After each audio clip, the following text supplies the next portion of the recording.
town seemed to have one on every block. The crazy guy. Ours was a redheaded dude named Pickle. When he joined the Marines, they started to call him something else. Being he had red hair, they called him Red on the Noodle, like Dick on a Poodle.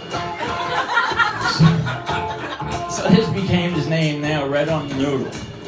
So he was out of it. He always played like strange positions in sports. He was really into sports, but he always played like a goalie in hockey, or a catcher in baseball, or a center in football. All positions nobody really wanted to play, but he was into it. So I actually discovered his madness when we had a pigeon coop up on our roof. Pigeons were real popular. When I wasn't doing heroin, I was raising pigeons. It turned out I was actually stealing more for pigeon coops than it was for heroin. But that's the way it was. So when you flew pigeons, you never wanted any street pigeons hanging with your pigeons. They had lice and they were just dirty and ate all your feed and just didn't get along with other pigeons and shit, you know. So one day we ended up catching a king white homer. It got in with our pigeons and ended up in our coop. And it was about a head or so bigger than all the other pigeons and started beating the shit out of all our pigeons. And we didn't want to get in there and get pecked by him. So we heard that this guy Nicky that had another coop not far from ours had burned a clinker. This is what we call the street pigeons, clinkers. He had caught a clinker and put it on fire, and it flew away on fire. And that seemed like a real good idea to Pickle. So when Pickle comes up and we tell him, yeah, we caught a clinker and it's beating the shit out of our birds, he's like, I'll take care of that. Let's set it on fire. So what I didn't know, Nicky had doused his bird in lighter fluid before setting it on fire, and it flew away and didn't really get burned. It just like sort of flapped all the flames off and flew away. We didn't know that trick, so we were just trying to burn the pigeon on its own.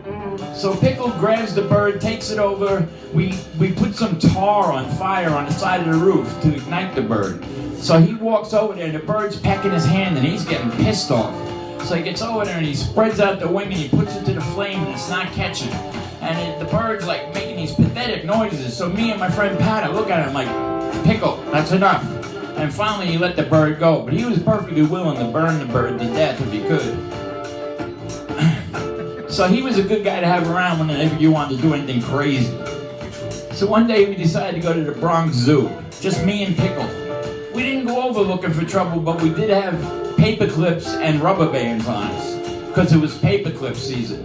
We'd have wars in Inwood. It was either like socks with flour in them, paper clips, spitballs, or what was the other one? Slingshots, which you didn't really shoot at people. That was just for property damage. Because you could really hurt somebody with a maul.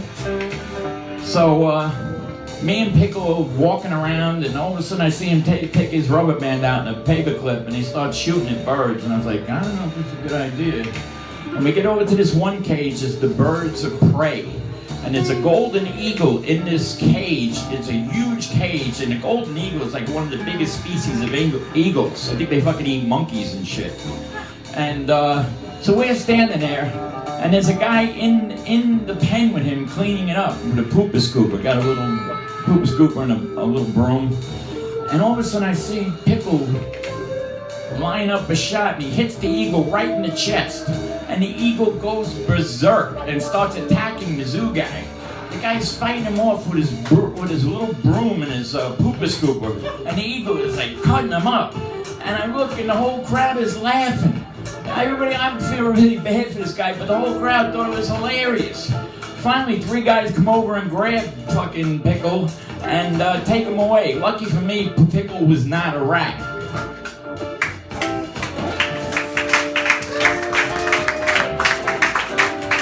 There's a little addendum to this story. My older brother's friends used to go to the zoo to play hooky. You couldn't stay in the neighborhood because we were Catholic schoolboys and we all had the uniforms and shit. So they would go over there, and there was this one guy named Glom. Glom, one day they went to this like big monkey thing, and there's this ape there, and Glom starts throwing rocks at him.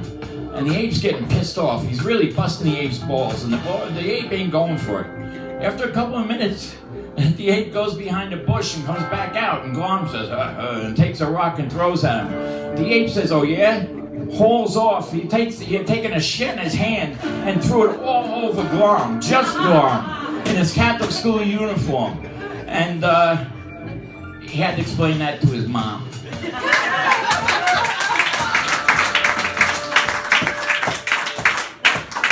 Thanks a lot.